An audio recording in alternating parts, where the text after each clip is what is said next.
Hello, everyone. My name is Jax West.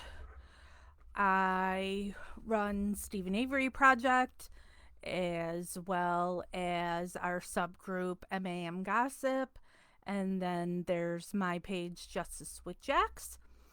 In our MAM Gossip group, we have been going over for months now these calls from when Brendan Dassey was in jail. These are from the year 2006. It's when he was in jail, hadn't gone to trial yet. And so we've had how many calls? 533. Okay. 34, 35, 36, 37, 38, 39, 40. So there were 540 calls. Sup, Erica? And hello, Elizabeth. And we've done 52 episodes. They're all in our subgroup, which is a closed group, MAM Gossip. So if you want to listen to any of the calls, you can go into MAM Gossip, and that's where you'll find them all. And I've done periodically here, I've done what I've just titled as reviews of the jail calls, and I'll be doing that at some point this week or next week for the final batch of calls. It's like 20 something calls or whatever, because as we've listened to them, I take notes so that here on Stephen Avery Project, I can then go over and summarize them for you, because not everybody can sit here and listen to all these hours of phone calls. So we were finally through all the calls and only had one call left. And it turns out the final call was a call with his mother that this was the day that Stephen Avery was found guilty. And so I feel this is an important call for people to listen to. So I'm going to play it for you all. I'm not going to talk as it goes. I want y'all to just listen for yourself. And when the call is done, then we can discuss and you can ask me any questions you want. The call is about 15 minutes long. All right, you ready? Let me bring this up here and play. Oh, and the sound quality is shitty. There's a lot of noise going on in Barb's background, and Brendan was his TV's on, and just the call itself, there's this noise. So so you gotta really kind of pay attention, because sometimes it's hard to understand with, so where Barb is, there's all these people talking in the background and such. So, but here we go. This is Brendan and his mom the day that Stephen Avery was found guilty of a crime he didn't commit and is innocent. Your call has been accepted. Hello? Hello? Yeah? Yeah? Where are you? I'm over by Todd and Angela. Yeah? Yeah. This call is subject to monitoring and recording. Why do you sound down? Huh? Why do you sound like you're down or something? Because I came back with the verdict. Yeah? Yeah. What, today? Yeah. Yeah?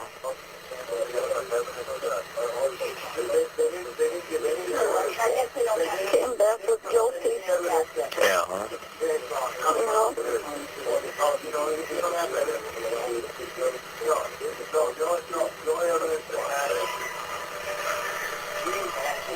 How you doing?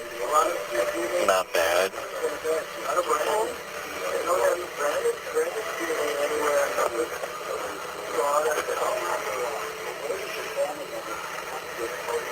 What you doing? Well, I was just watching Titanic. Oh.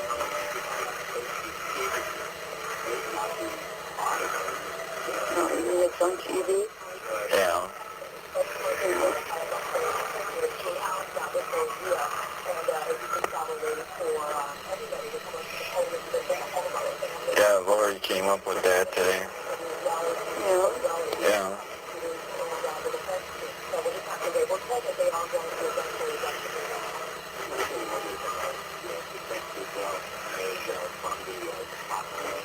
Maybe.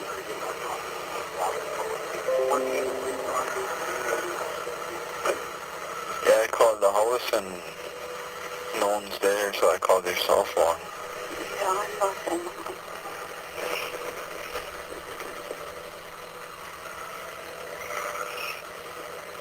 No, he was found guilty of murder. Huh? Not guilty.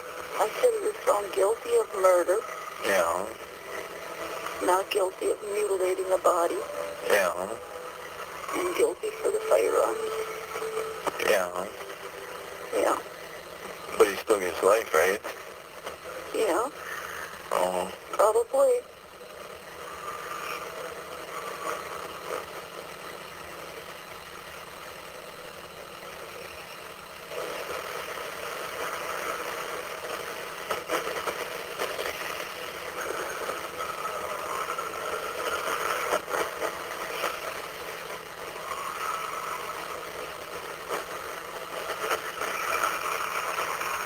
What's wrong? None. Oh. Are you going to be ready for yours? I don't know. I don't know if I can get up on the trial or the stand. Why? Well, I don't like getting up in front of people. I know. I know that. You can say, there will be a million eyes watching me. Yeah. I'll be there for you. You know? Yeah.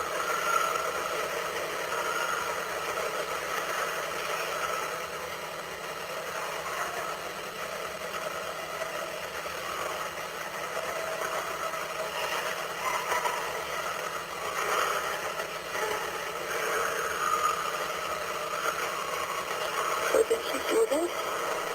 No, not that I know of. But who knows, maybe he could have did it after I left. Because he was out there after Blaine came home, and that was at 11:30.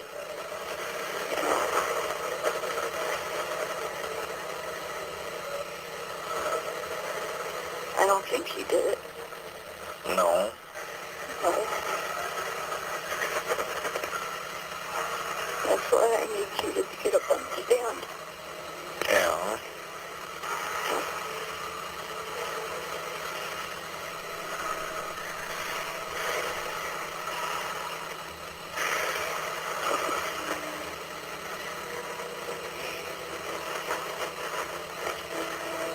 All you need to do is tell the truth. That's all I need you to do. Yeah. Yeah. I should keep complaining.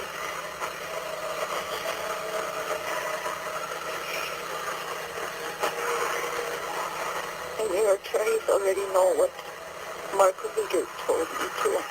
Yeah. Yeah.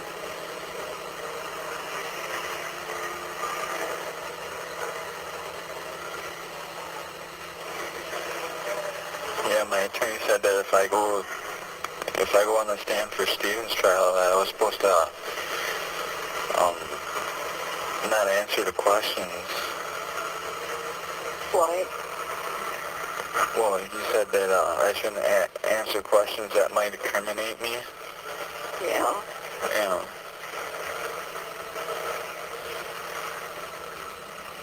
I don't know why you said this story in the first place.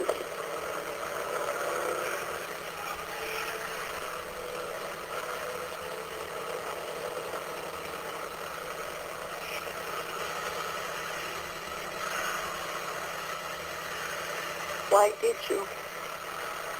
Well, because, you know, on the day that they first talked to me, I had that project to do with Travis Yeah. and stuff with, that Crystal broke up with me and that. Yeah. Yeah. Or, Emily that, well, I was stressed out for that project and that, that I was going to see her and on that Wednesday, Yeah. on the 1st. Yeah. Yeah.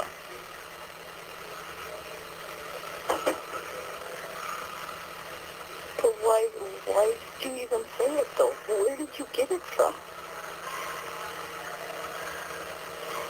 I don't know. Well, they tried to get me to say the stuff too, though. Like, they would ask me a question, and then later they would ask me again if there was something wrong or different, that they would say, which one is the truth? And they would do that again after. Yeah. Yeah. Said more or less they said what that they wanted you to say. Yeah. It's just like the tattoo. They said that, they asked me if she had a tattoo anywhere, Yeah. and I said no. Yeah. How am I supposed to know if she's got a tattoo? I never seen her. Yeah. And later they said that I was telling the truth for that tattoo thing. Yeah.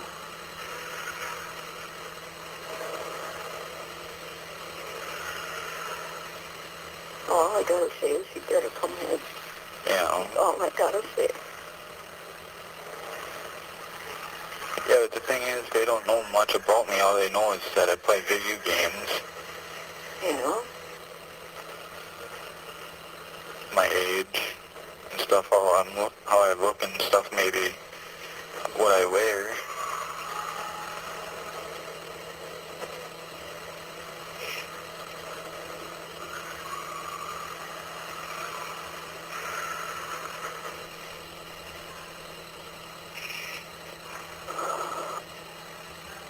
When did you talk to my attorney? A while back. Yeah. Oh yeah, he knows everything.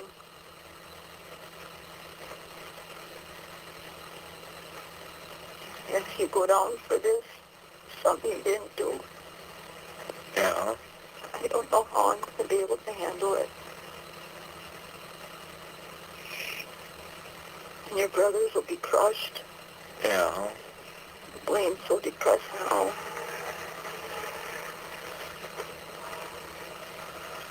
You don't even come home. Yeah.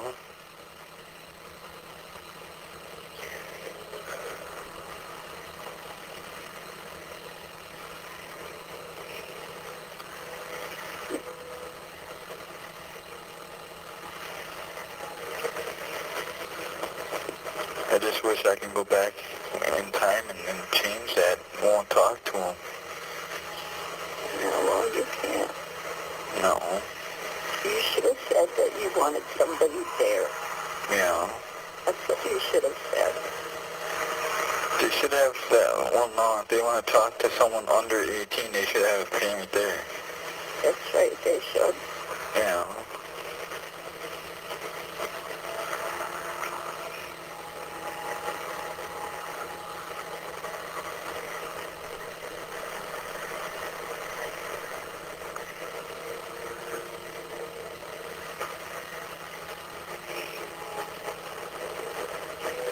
I was happy, though, to see Kyle up here, though.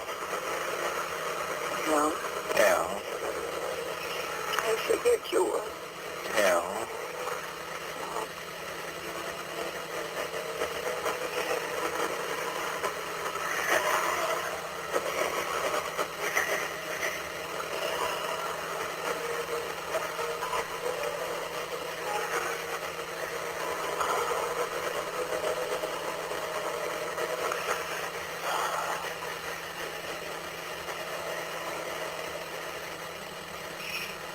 Yeah. Yeah.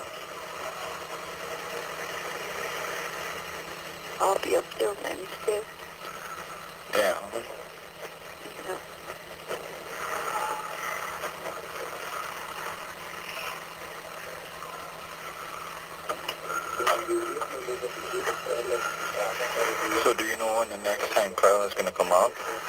I don't know.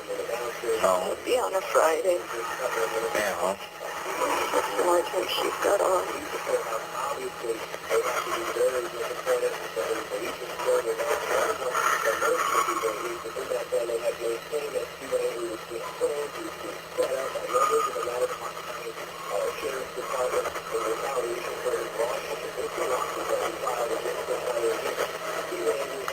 today, when did they come up with the verdict? At what time? 4:45. Yeah.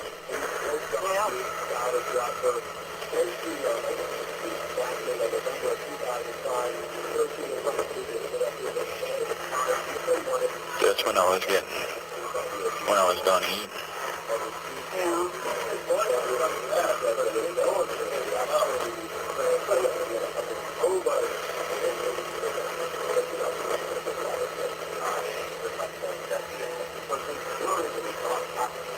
I just wish that, when they do that hearing on whatever it is, that get that homicide drop, then it The won't, what? the homicide in there, the charges or whatever, Huh? What was that? if the charges get dropped at that one hearing, they would have to let me go, right? Yeah. 'Cause if they get the charges dropped, they won't have nothing on. You have 1 minute left. They don't have nothing on you anyhow. Yeah, I know that. Nothing. No. But your stupid statement that you made. Yeah.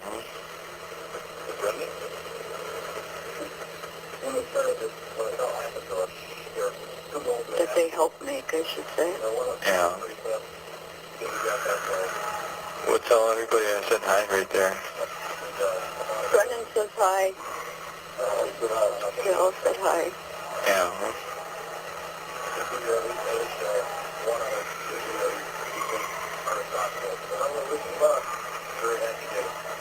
Todd says he wishes you luck. Yeah.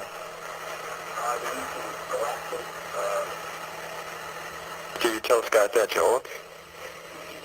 Yeah. Did you like it? Yeah.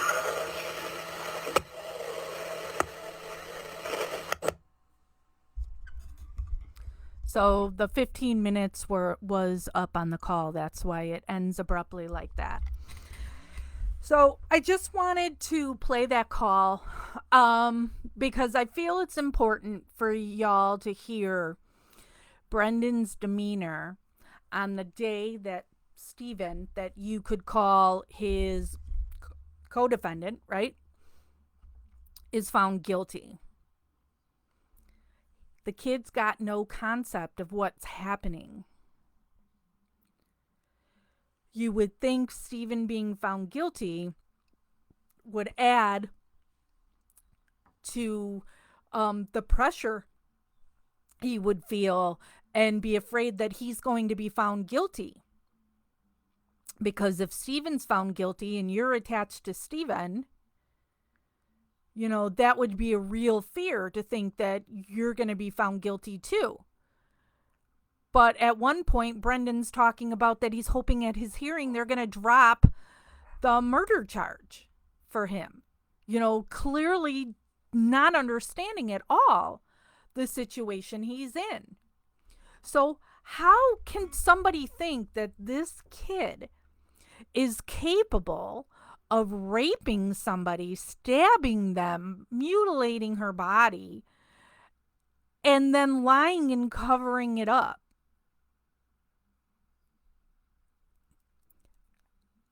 He's not able to. He has no clue what is happening. It's the same thing that how he's able to be manipulated so much. I firmly believe, all right, Manitowoc Sheriff's Department, they needed Stephen to be found guilty for this. However, they could make it happen because they wanted to get out of that $36 million suit, right? Well, it is said that Stephen was with Brendan that night. So Brendan is an alibi. I believe when they initially started talking to Brendan, they just wanted Brendan to be able to say that Stephen wasn't always with him. You know, that there would be the time and the opportunity and such for Stephen to have committed this crime. Not, oh, he's with Brendan sitting at a fire all time. How would he do this? And Brendan not understanding where they're leading him to ends up with the guesses. And we've listened to calls where he has said, because his mother asks him practically every call, that when she talks to him, she asks, did he do it? And why did you say those things? Every time we go over the same thing over and over again. And Brendan has said, I was guessing. And when you watch Making a Murderer, and you see when they're interrogating Brendan, when at that point in the case, all right, there was no gun involved. Okay? No gun. But now, over how many months it had been and how many searches, they now find a bullet casing in the garage, which is stupid in itself because there's bullet casings all over the property, all over the garage, because that's what these people do. They shoot at varmints in the yard. So, a bullet casing being in the garage when Stephen's landlord, Rolly Johnson, testified that that gun that was hanging over Stephen's bed is his gun, and that he would use that gun and shoot at stuff right at his garage because there was a hole near the garage that something was coming up. I don't know what varmint it was that he would shoot at. All right. So they find the shell casing. So now they need Brendan to say that they shot her so they can make this bullet part of this narrative. So, Brendan, what'd you do to her head? Punched her? What else? Cut her hair?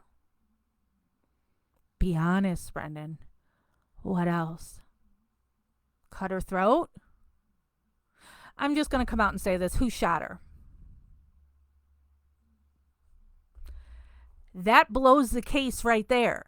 They needed Brendan to say of his own volition that a gun was used and she was shot. But he didn't understand. So what'd you do to her head? Punched her, cut her throat, cut her hair, all this blah, blah, blah. He's not understanding we shot her. They needed him to say that. He didn't say it. So they said it for him. And then Brendan just followed that narrative again. Because he's just trying to say whatever it is that they want him to say because he wants to go back to school and turn in his report. He had no clue. Then they were trying to get him to agree to a deal, and you can hear these in the phone calls. They wanted him to agree to a deal so he would testify against Stephen, but then they wouldn't tell him what he would get. And Brendan, not understanding,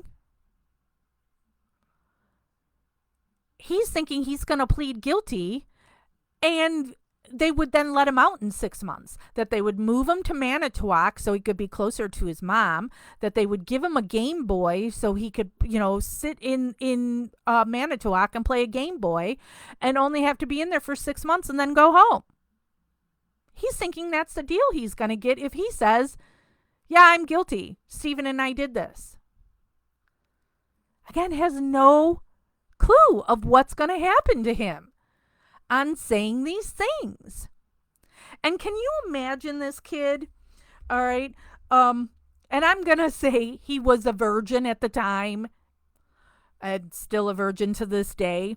Are you really going to, hear this kid and look at this kid and think he's going to be able to have sex with a woman, that he's going to force himself on a woman that he's never met and doesn't know, and have sex with her with Stephen, his Uncle Stephen, watching him.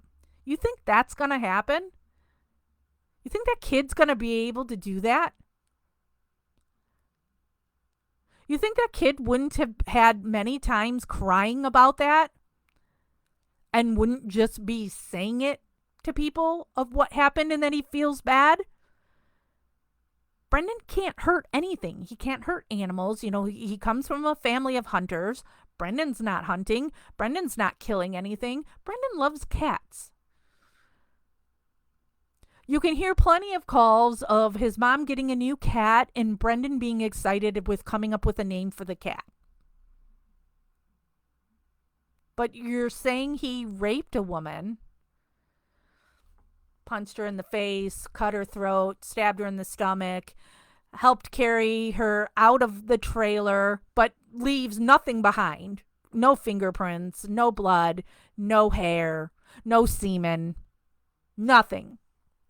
There isn't a speck of evidence that Brendan has ever been in that trailer, let alone Teresa Halbach. Saying there's an auto trader sitting in Stephen's living room does not mean Teresa Halbach had been in the house. It's standard procedure. When she would go on these calls, she would hand them, as Stephen called it, the book. The other places she went to that day got an auto trader. Does that mean Teresa Halbach was in Steve Schmidt's house or the Zippers? No. So there is zero evidence that Teresa Halbach or Brendan Dassey were in Stephen's trailer. And then you go one further, that now that Brendan refused to testify against Stephen for multiple reasons, the main reason Brendan wouldn't testify against Stephen is he's uncomfortable being in front of people. He didn't want people looking at him. He didn't want to talk to people. So that's why he really didn't want to do it. He's uncomfortable and scared. And then he didn't want to face Stephen, telling these lies. That made him uncomfortable. And then also they want him to agree to this deal, but they won't guarantee him what time he'll get, how long he'll be there. So Brendan didn't take the deal. He was also being advised by his mother, if you didn't do it, you don't say you're guilty. So now in Stephen's trial, there's no Brendan. Nothing at all. No Brendan confession, no Brendan's help, just Brendan at a fire with him.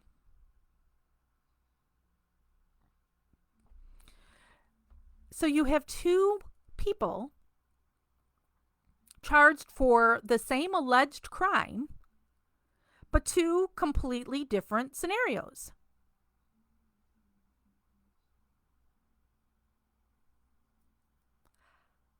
And you're tried by the same person. It's the same ADA, who had also told some stupid made-up story to taint the jury pool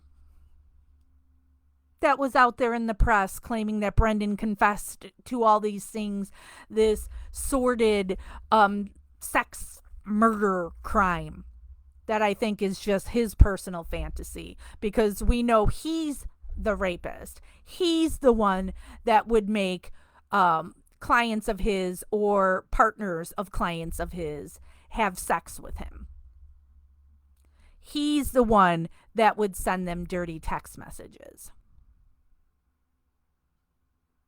So this is from his depraved mind that he made up at that press conference that you just don't do. That's not standard legal procedure to do that press conference that he did and tell all that bullshit. that wasn't even true and not a shred of evidence for any of it. So when you listen to Brendan on this day, the day that Stephen is found guilty, there's no panic in his voice. There's no sadness in his voice. Nothing. The kid's like robotic. He doesn't understand. This is not somebody who's going to be capable of rape and murder. All they have on Brendan is his confession. That's it. That's all they have. Stephen has never said he's guilty for a second. Stephen's story never changes. Brendan's story changes a lot. Why is that?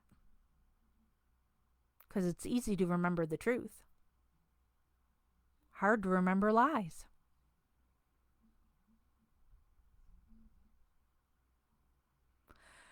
When they get Brendan to lie, what happens when his mother finally goes in the room with him? He's immediately recanting everything. When you listen to these 500 and something calls that we have listened to, Brendan is constantly maintaining his innocence.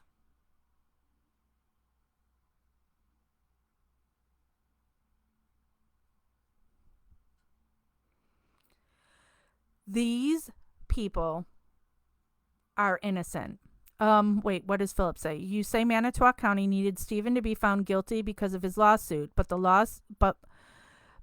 lawsuit was settled on February 14th, 2006, which was 2 weeks before Brendan was arrested. Right, but they had Stephen in custody. They still need Stephen to go away.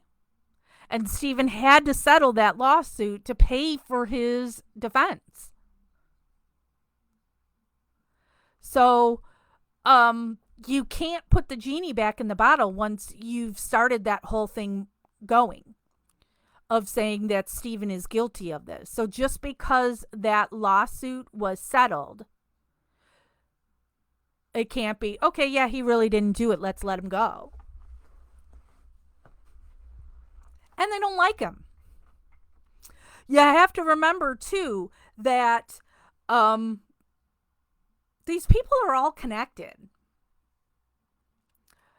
That they've had other things that have happened between these people. You know, where, you know, when you watch Making a Murderer, you see his cousin, Sandy Morris. This all starts because of Sandy Morris. She don't like him. She goes around town constantly talking shit about him. Saying he's doing these things of masturbating out in his yard when she drives past to go to work in the morning. That he's out there having sex with his wife on the grass to show off to her when she's going to work in the morning. Which I don't buy that any of that had happened. And so she's going around town telling people all this stuff. Stephen gets pissed off, and eventually he does what he did, which was not a good thing, to run his cousin off the road and point a gun at her. Unloaded, it was unloaded, but unloaded, loaded, whatever. It's not right what Stephen did. Doesn't matter what Sandy Morris did to him, that's not right. But that doesn't mean he kills somebody.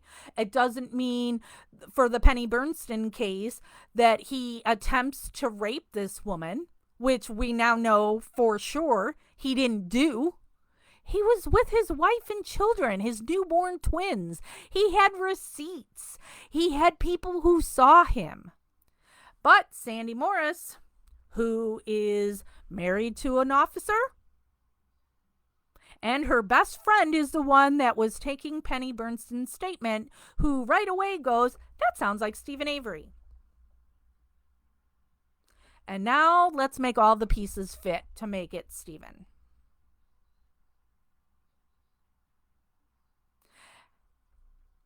Andy Colborn was told years prior, you got the wrong person. He does nothing. They let Stephen sit in there. Loses his wife. Loses his children. Loses his family. His family all abandoned him except for his mother and his father. Nobody went to visit him. Nobody cared about Stephen other than his mother. Everybody abandoned Stephen and let him rot. He gets out after serving 18 years. Now everybody loves him. They want this attention. They want to be on the news. They want this money that Stephen could get.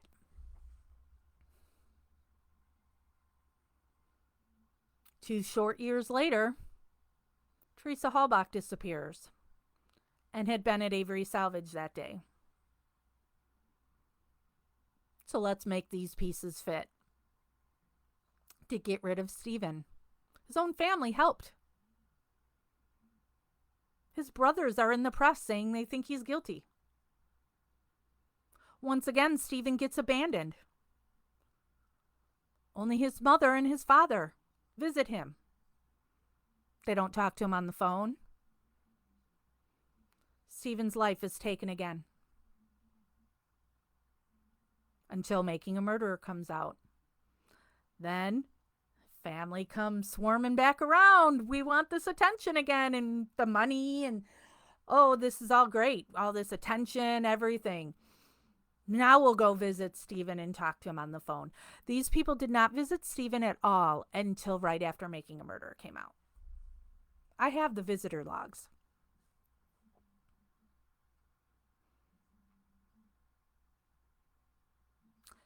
There is no reason Stephen would kill some random girl. I can go toe-to-toe with any of you guilters that I know you're watching. Stephen is innocent. Is he the greatest human being ever on the planet? No. Being part of, in whatever way he was part of, burning a cat, not cool. Don't like it. I don't like it for a second. Don't like pointing a gun at his cousin he let his cousin go when he found out there was a kid in the car. Not cool. Stephen would be doing time for this Teresa Halbach thing regardless, because due to his prior arrest, he's now a felon and can't have a gun.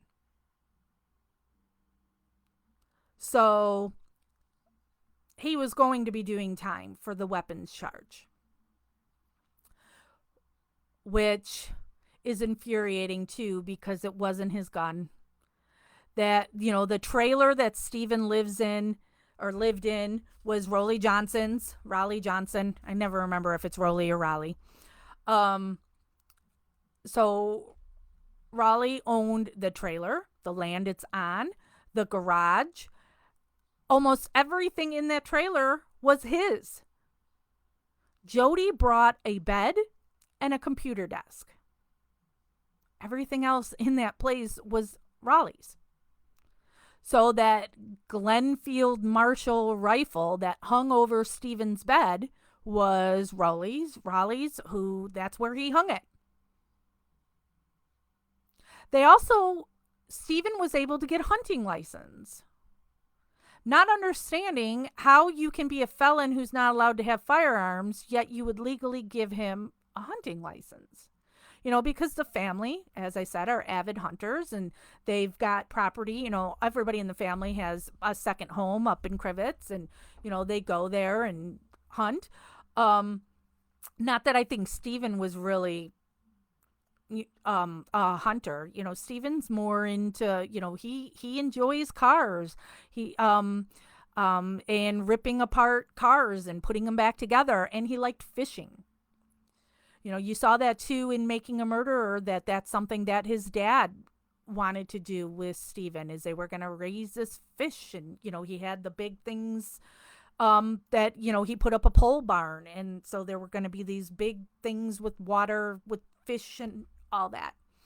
But it was Stephen's stupidity to not think about that rifle that's hanging over the bed that if he was caught with that, he could go to prison.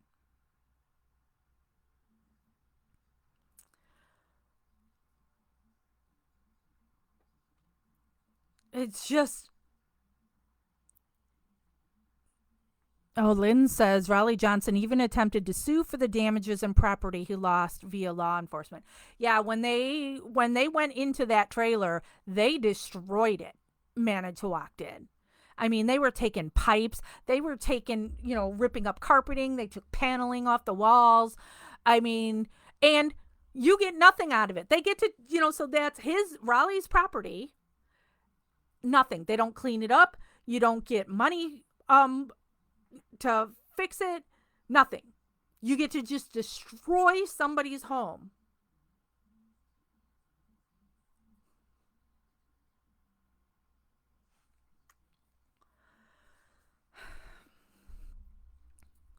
Stephen and Brendan are innocent. They are both still in prison. Brendan, his confession makes it harder to get him a new trial and get him out. It is so easy to convict somebody and so hard to get it overturned when they're innocent. I believe Kathleen Zellner says it typically takes 16 years to get them back out. And Brendan's false confession, he's gone all the different levels in the court system. So he doesn't have as much chance of getting anything overturned.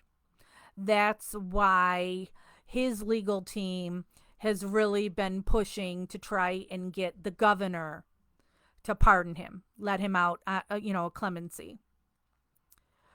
And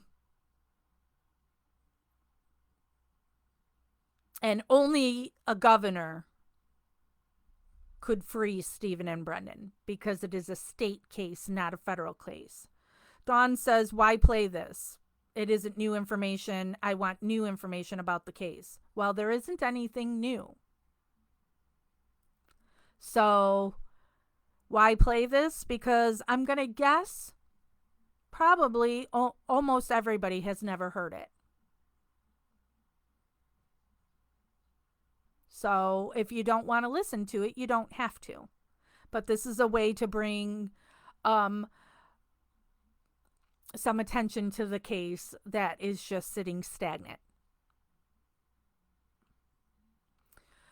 So Brendan, they're trying to get clemency for him. Stephen, we're still waiting for judges to decide if he can get a new trial. And, COVID backs everything up. Plus, there's no deadline for judges. They can take as long as they want to decide. So it's a whole lot of waiting around. Now, Kathleen Zellner tweeted yesterday, I believe, and said that she's going to have a Zoom call with Stephen tomorrow for 2 hours. And so she was asking for people to give her messages to relay on to Stephen that, that they all support him. So that's good that I'm happy that Stephen is going to be able to talk to Kathleen. Whether or not they're really discussing the case, it's horrible right now for inmates in this time of COVID that they've been on lockdown since March. So these people are not able to see their loved ones. So, so even if Kathleen is going to talk to them about movies or, whatever, I don't care. I'm glad it's something, that Stephen will be able to talk and see. Since it's Zoom, he'll be able to see somebody that's not somebody that works at the prison. Kathleen has so much evidence that Stephen is innocent. But see, the problem is the court has to allow her to present it. And when these things go back to the same judge that already put him there to begin with, it's hard to get a judge to go, oh, yeah, I'm wrong. Let's do this again. So, and if Kathleen is able to free Stephen, that doesn't mean Brendan gets to go anywhere. They were tried separately, 2 different scenarios. Brendan confessed. There's people who say, well, everything he said really happened. It just wasn't with Stephen. It was with his brother Bobby or whoever.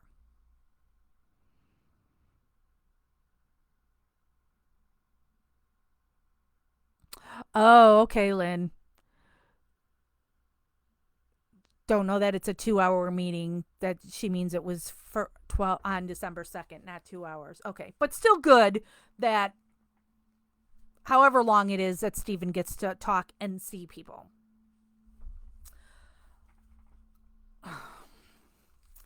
As soon as something happens in either case, we get it posted here on Stephen Avery Project. You know, we get it as soon as humanly possible. We post it. But it's just a lot of waiting around. We do a lot more in that subgroup MAM Gossip because we always have people like, you know, the person who had already commented on, why are we even listening to this? This isn't new. I don't want to hear this. So that's why we do it in MAM Gossip, because the people in there are people who do want to research and look over everything in the case. And it doesn't upset people who just want something new. So if you are interested in hearing more of those calls, you could join our subgroup MAM Gossip. I also, on Thanksgiving, I took a trip to Manitowoc and I drove the alleged route that Teresa Halbach did on that Halloween in 2005. So I started at the cemetery where Teresa Halbach is buried, and then went to her home, showed how close her house was to her parents' house, and then drove from her house to the Schmitz house, which was allegedly the first place she went to that day. Then went from the Schmitz house to the Zipperer house. Then went from Zipperer to the salvage yard. Then from the salvage yard to Cuss Road, which if you watch Kathleen's reenactment, that's where she thinks Bobby Dassey got Teresa Halbach. And then we went from there to what people call the turnaround. It's by this dam. That's where 2 different people said they saw the RAV4 parked there. So I show you where that is. And then we also went to the Barb Toddock's house to show you how close her and Scott Toddock lived to where it is rumored the car was. I have been to the quarry. I have videos of the quarry that is in MAM Gossip. Heather, I believe her parents do still live there, but now when I went there a year ago, the sign out front said something about Halbach Dairy Farm. And now this time it had a different name out there, and not even a name like a corporation. So it doesn't mean that they're not still there. Maybe they sold it to a corporation and they still run it. I don't know. When I was at the Schmitz house, it had a sign out front that said Steve Schmitz. So he still lives in the same house. The Zipperers still live in the same house. So, but if you go into MAM Gossip, you'll be able to watch that video. I also timed it on how long it took to go from one place to another. And I stayed at each place 10 minutes. When the Schmitz, Steve Schmitz, and when Joellen Zipper both testified, And even Steven, they all said she was there like 10, 15 minutes. So I stayed at each place 10 minutes before I moved on. So we've got that all timed out.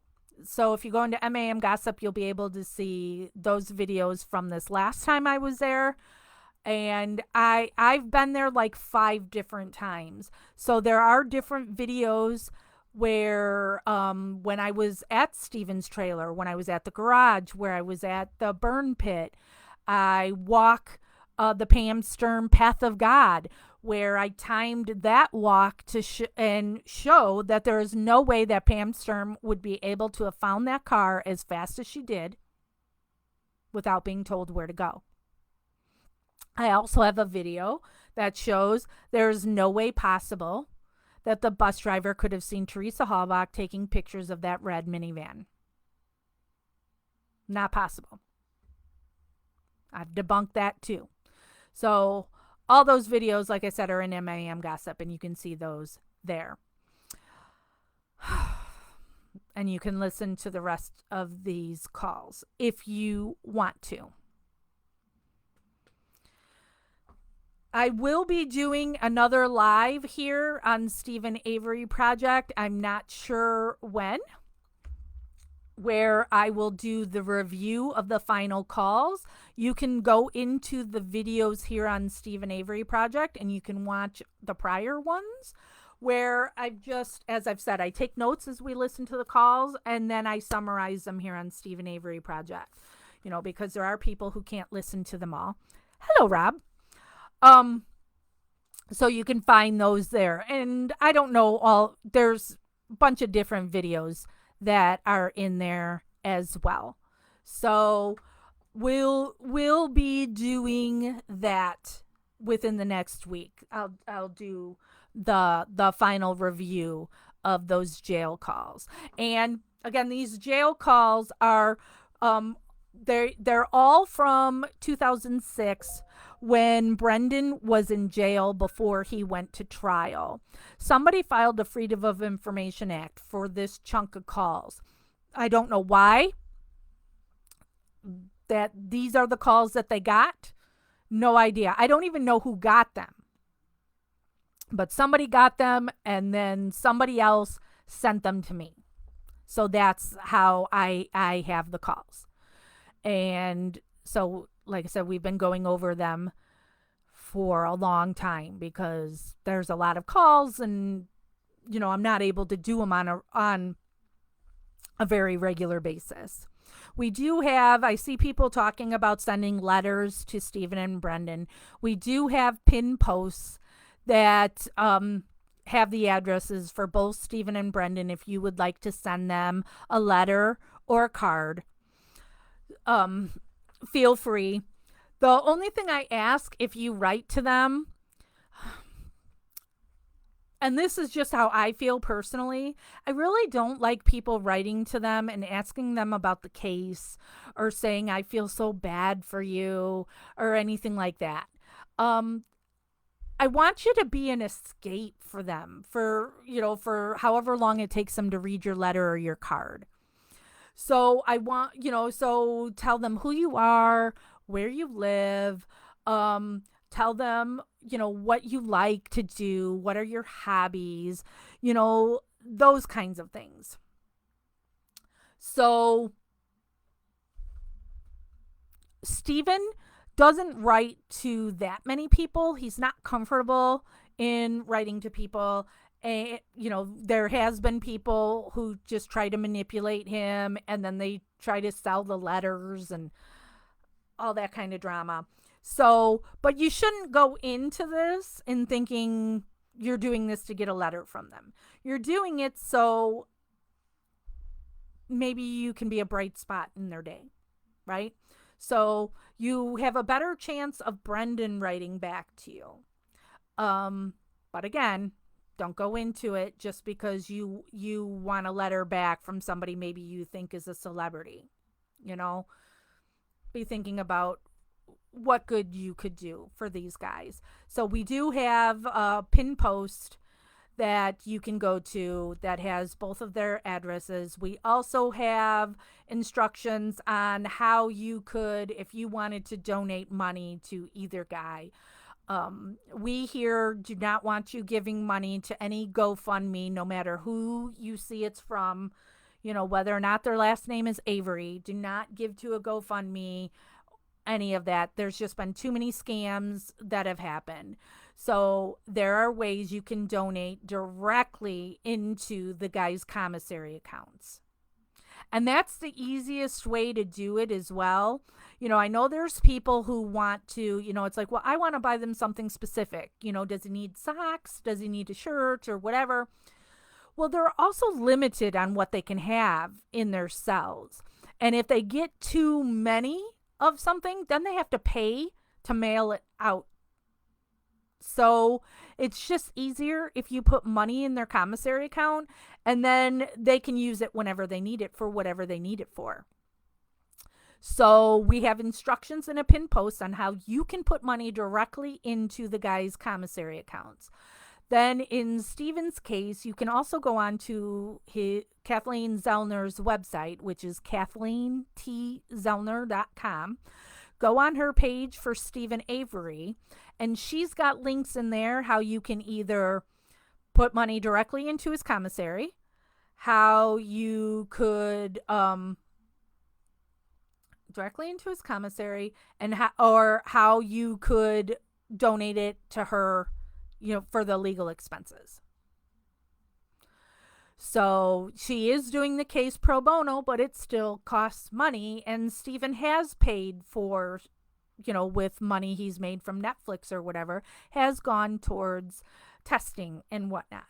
So not all of it, but some of it has. So don't think because she's doing this case pro bono, why would you put any money towards his legal defense?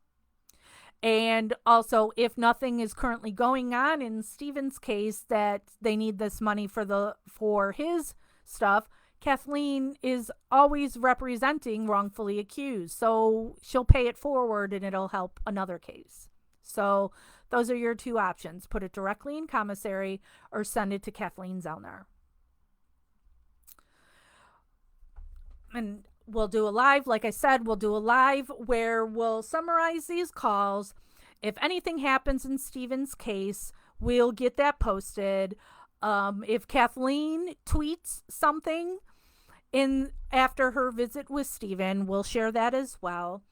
In MAM Gossip, we're going to be doing a live soon in the next week. I don't know when for sure, where we're going to discuss the trip I took to Manitowoc. So that'll be happening at MAM Gossip.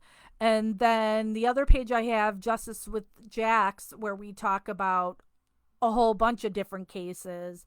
One of the moderators for Stephen Avery Project, MAM Gossip, and he's a moderator on Justice with Jax, Christopher, he's come up with this idea that we're going to take on a case and we're all, people will do research on the case, and people will be broken into two teams. And then we'll do these regular live videos on the Justice with Jax page and talking about what we discovered on the case. And then something else Christopher has organized that you may have seen the bunch of events that he's made recently. But here on Stephen Avery Project, we're going to be doing a holiday rally on December 19th. So there will be different live events we'll be doing all that day here on Stephen Avery Project. So make sure you check out those events, so go into the Stephen Avery Project events and click interested or whatever on those events so you can get a reminder that those are going to happen and that we'll be going live.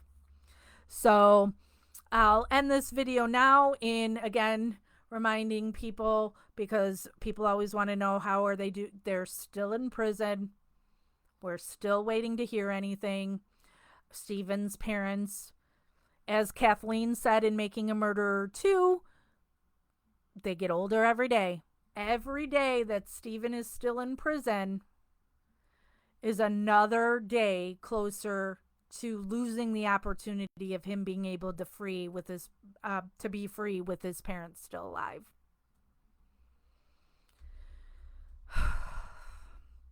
I thank you all who continue to support Stephen and Brendan. I know it's not easy, that there's not a lot that goes on with the case, that we go months and months and there's nothing new to talk about. But we'll always be here. Stephen Avery Project will always be here in supporting Stephen and Brendan's innocence.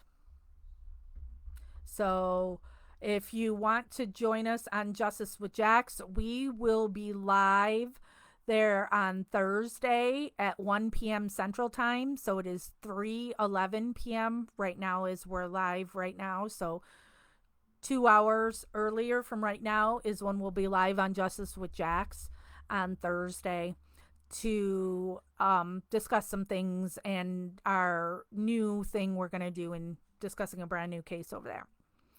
So I'm going to go. Thank you all. Investigation continues. Free Stephen and Brendan.